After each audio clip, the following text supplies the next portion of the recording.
The smell of burnt coffee always tells me it's going to be a tough day. My name is Sarah Mitchell. I'm 38, and I've been a waitress at the town's diner for 4 years. I wake up at 5 every morning to get Emma and Sophie, my 12-year-old twins, ready before rushing to work. Money's always tight, bills always come before payday, and my ex-husband Derek only shows up when it suits him. Subscribe to the channel and leave a like to get access to more stories like this.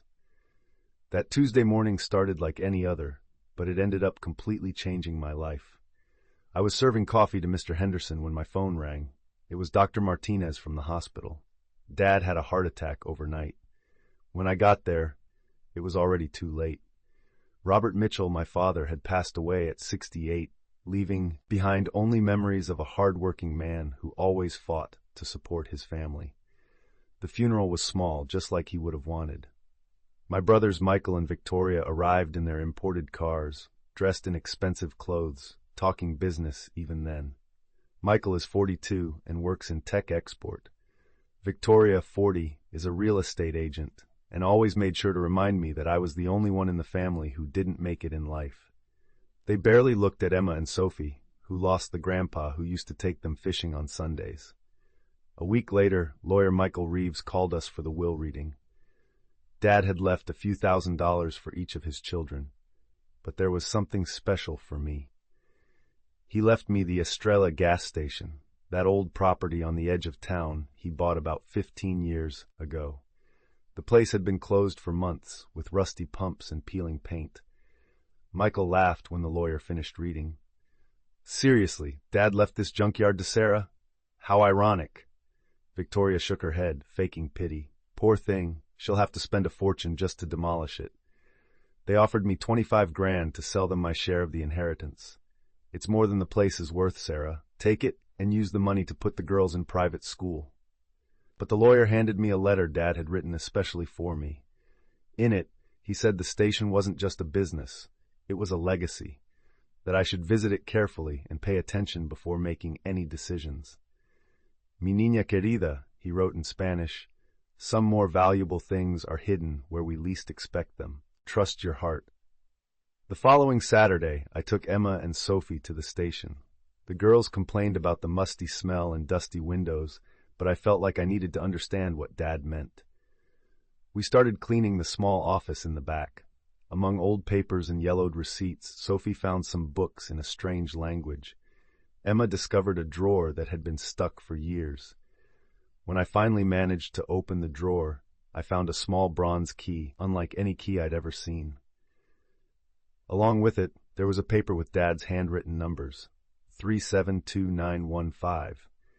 It didn't make sense to me, but I put everything in my bag, thinking it might be a code for some old safe. Over the next few weeks, I started noticing strange things. Some men would show up at the abandoned station, walk around the building, and then leave. Once, I saw a black car parked across the street with 2 people watching the place. When I got closer, they quickly drove off. Emma asked why I was so worried lately, and I didn't know how to explain that something about that place made me uneasy. The turning point happened on a Thursday night. I was alone at the station, trying to figure out how much a basic renovation would cost, when I heard a noise coming from the basement. I went downstairs with a flashlight and discovered there was a false wall behind the old shelves. The bronze key I found fit perfectly into a hidden lock there. What I discovered left me speechless. There was a small elevator that went down to an underground floor I never knew existed. Downstairs, I found a room full of electronic equipment, computers, and maps on the walls. In the center of the table was an envelope with my name and a flash drive. When I put the flash drive into the computer, the screen showed a video recorded by my own father. "Sarah, if you're seeing this, it means something happened to me," he said in the recording. "For the past 30 years, this station has served as a base for intelligence operations. I worked for the American government, protecting important information and helping keep our country safe. What you inherited isn't just a gas station. It's $200 million in international bank accounts, properties in different countries, and a responsibility that now passes to you." I sat on the floor, trembling. My father, who I always thought was just a hard-working Salvadoran immigrant, was actually a secret agent. He had accumulated a fortune protecting government secrets, and now all of it was mine. The video continued, and Dad explained that he had discovered something terrible about my own family.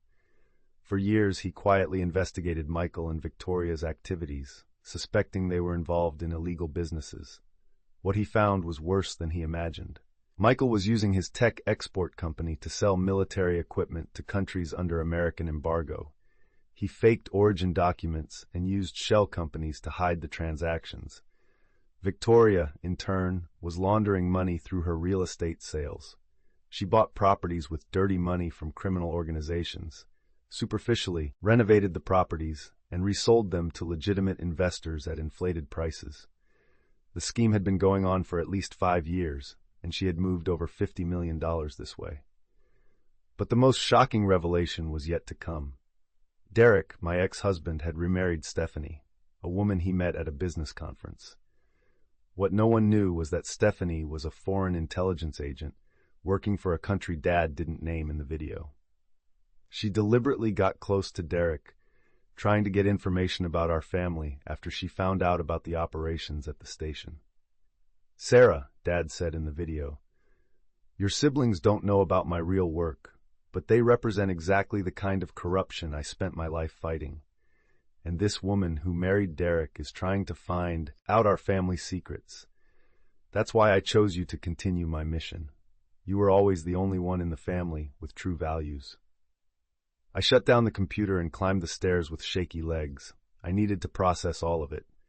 My siblings, who always looked down on me for being just a waitress, were criminals. My ex-husband was married to a spy, and I had inherited not only a fortune, but also the responsibility of protecting American government secrets. The next morning, I got a call from a woman who identified herself as Elena Vasov. She said she worked with Dad and that we needed to talk urgently. We set up a meeting at the station that afternoon. Elena arrived, driving a regular car, dressed like any executive, but her eyes were too alert for a normal person. "Your father was one of our best agents," she told me as soon as we entered the office. "He knew he was in danger in recent weeks. That's why he recorded that video and prepared everything for you to take over the operations." Elena explained that the CIA had a special program to protect agents' families when they died in service. Dad didn't die by chance. Someone had discovered his identity and poisoned him with a substance that caused heart attacks. "Who did this to him?" I asked, feeling anger rise in my chest. Elena sighed. "We're still investigating, but we're sure it's related to Michael and Victoria's work. They attracted the attention of very dangerous people. Your father was trying to protect you when he was discovered." Over the next few weeks, Elena trained me in basic security and communication procedures. I learned to use the equipment in the basement, to identify special codes, and to recognize when I was being followed. I also met James Harrington, a CIA veteran who worked with Dad for 15 years. James told me stories about how my father saved American lives by intercepting information about terrorist attacks. "Robert never wanted public recognition," James told me during one of our conversations. "He believed that true patriotism happens in the shadows, protecting people who will never know your name. Now that responsibility passes to you, Sarah." I decided to accept the legacy, not just because of the fortune, but because I finally understood why Dad chose me. He saw in me the integrity that my siblings lacked. I moved with Emma and Sophie into the small apartment above the station. The girls were a bit strange at first, but they soon adapted. They thought I had decided to renovate their grandpa's business, and they weren't completely wrong. The station started operating again, but now with 2 purposes. During the day, it sold fuel and snacks to drivers passing by on the road. At night, after Emma and Sophie were asleep, I went down to the operations center and helped Elena monitor suspicious communications and protect classified information. It was during one of these night operations that everything exploded. Elena intercepted a conversation where we discovered that Michael was going to close a big deal with international buyers that week. Victoria was preparing to transfer $15 million through a Bow commercial property, and Stephanie had gotten access to Derek's personal computers, looking for any information about our family. "It's time to act," Elena told me.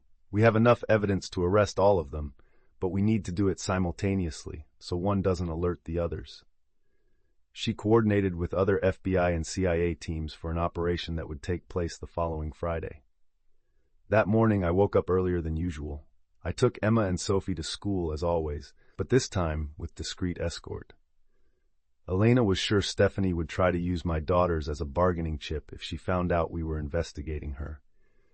I went back to the station and waited for events to unfold. At 10 in the morning, Michael was arrested at his company's office as he was signing fraudulent contracts with representatives who were actually undercover federal agents. At 11 o'clock, Victoria was detained at the bank as she tried to transfer money to an account in the Cayman Islands. And at noon, Stephanie was arrested at the house she shared with Derek when investigators found spying equipment hidden in the attic. Derek called me completely desperate. "Sarah, what's going on? The FBI is here, they're taking Stephanie, and no one wants to explain anything to me." I said we'd talk in person later. As bad a husband as Derek had been, he knew nothing about Stephanie's activities. He was just a naive man who fell in love with the wrong person. Local newspapers reported the arrests as a business corruption scandal. Michael was accused of violating trade embargoes and conspiracy. Victoria faced charges of money laundering and tax evasion. Stephanie was indicted for espionage and attempting to obtain government secrets. None of the articles mentioned the gas station or my involvement in the investigation. Elena congratulated me on the work. "You honored your father's memory, Sarah. He would be proud to see how you protected our operation and helped capture these criminals." James also came to visit me that week. "Robert always said you were special. Now I understand why he trusted you so much." But the hardest confrontation was yet to come. Michael and Victoria called me from prison, furious and confused. "How did you find out about our business, Sarah?" Michael yelled on the phone. "You're just a waitress. How did you get information about our operations?" I just said that Dad had left me more than a gas station, that he taught me that true family is based on values, not blood. Victoria cried during our visit.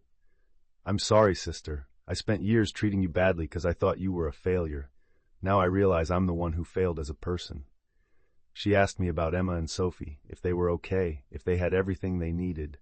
I promised I would continue to send pictures of the girls, even if they couldn't visit their aunt in prison.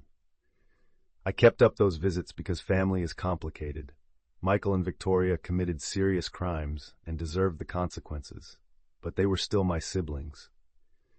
Dad had taught me that forgiveness doesn't mean forgetting or ignoring mistakes, but choosing not to let hatred consume your heart.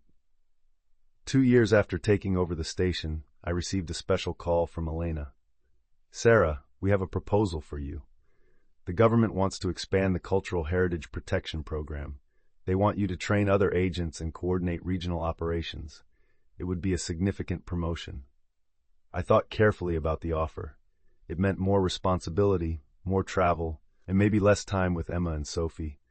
But it also meant honoring Dad's legacy even more deeply and protecting other families from criminals like my siblings. "I accept," I replied, "but with one condition. I want Roberts Memorial Station to remain my primary base. This place represents everything Dad believed in, and it's where I can do my best work." Elena laughed. "Your father would say the exact same thing. We have a deal, Sarah." Today, 3 years after inheriting that worthless property, I wake up every morning knowing I have a real purpose. Emma and Sophie are growing up safe and stable. Derek has become the father his daughters deserve, and I continue the work Dad started decades ago. The station fuels cars and feeds people, but it also protects secrets that keep our nation safe. Neighbors greet me as the hard-working woman who renovated her deceased father's business. Federal agents respect me as Robert Mitchell's worthy successor. And my daughters see me as the mom who always puts family and values above all else. Sometimes when I close the station at the end of the day and see the Roberts Memorial Station sign lit up against the dark sky, I feel Dad with me. He knew I'd understand that true wealth isn't measured in dollars, but in the difference we make in the world. His $200 million gave me financial security, but his example gave me something far more valuable: the certainty that a life well lived is one dedicated to protecting, and serving others, even when no one is watching. Subscribe to the channel and leave a like to get access to more stories like this. My siblings looked down on me for being just a waitress. Now I'm a federal agent, a successful businesswoman, a present mother, and a guardian of a legacy that will continue to protect innocent Americans for generations. Dad chose right when he decided to trust me, and I chose right when I decided to honor his memory.